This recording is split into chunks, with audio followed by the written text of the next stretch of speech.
Ako ay isang anak mahirap. Lagi na lang akong nagsusumikap. Ang buhay ko'y walang sigla, puro na lang dusa. Paano na ngayon ang buhay ko?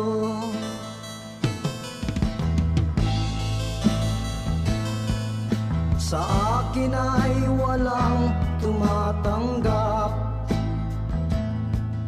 Mababa raw ang aking pinag-aralan.